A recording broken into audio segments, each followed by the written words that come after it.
aider les autres, et aussi parce que je trouve que c'est un beau métier et que aussi savoir comment le corps humain fonctionne, moi je trouve ça intéressant.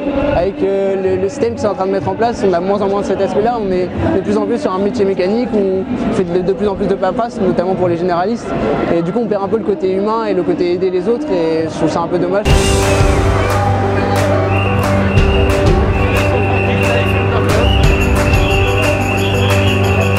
Premièrement, je dirais le respect des nombres d'heures hebdomadaires qu'on fait. On a une réglementation à 40 heures semaine en présence à l'hôpital et 8 heures de formation, et on est plutôt sur une moyenne de 60 heures de présence hebdomadaire hospitalière en ce moment. En fonction des spécialités, ça change évidemment. Donc premièrement, qu'on respecte notre temps de travail.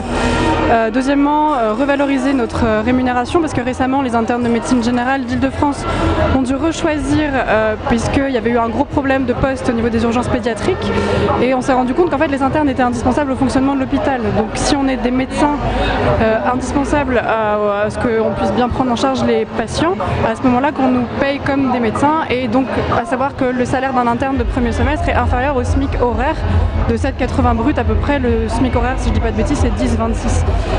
Donc revalorisation salariale.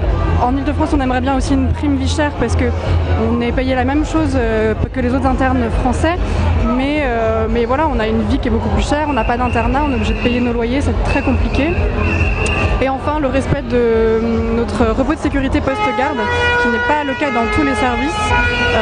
Normalement, on a un repos de sécurité de 11 heures quand on fait des gardes de 24 heures et qu'on ne dort pas la nuit et qu'on doit enchaîner et continuer à soigner des gens. C'est pas possible et c'est pas sécurisant pour nous et pour les patients. On manifeste tous aujourd'hui, médecins, internes, infirmières, c'est parce que l'hôpital public est en piteux état. Alors la médecine, ça a un coût. L'hôpital public peut difficilement être rentable, puisque quand un hôpital public gagne de l'argent, c'est en fait en majorité de l'argent public. Donc tout ça, c'est les vases communicants.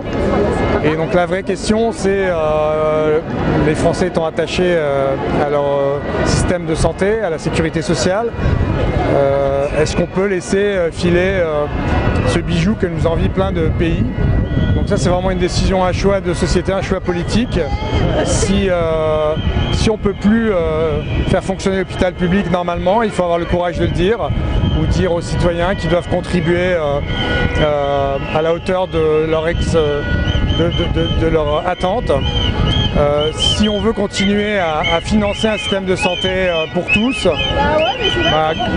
la santé, les coûts de la santé, le développement, les nouveaux traitements, ça génère des dépenses, et il faut mettre à niveau les budgets avec cette évolution de la santé, sans quoi ça risque de se déliter et il restera un hôpital public vraiment pour les indigents, ceux qui n'ont pas de moyens, et tous les autres, ceux qui ont une couverture sociale, une mutuelle, finiront dans les cliniques privées. Donc si c'est ça qu'on veut, il faut le dire, il faut l'assumer, mais je ne pense pas que ça soit ce que veut la majorité des Français. Et s'il y avait un dernier point, c'est en général le stress qui est mis sur tous les soignants, donc là aussi les médecins et les étudiants. Mais ça, bon, c'est assez lié à la tarification à l'acte finalement, donc c'est le stress de l'hôpital qui revient sur les étudiants. Et du coup, une moins bonne éducation, un peu d'utilisation, et donc forcément le vrai problème, c'est que le patient à la fin, c'est celui qui paye, donc ce qui nous pose vraiment problème.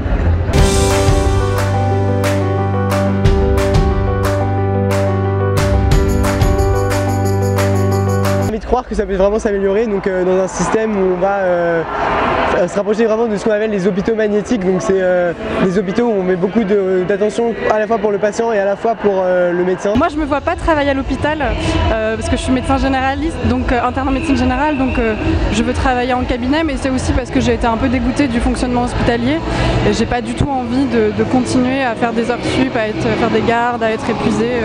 Donc moi, je me vois plutôt en exercice libéral.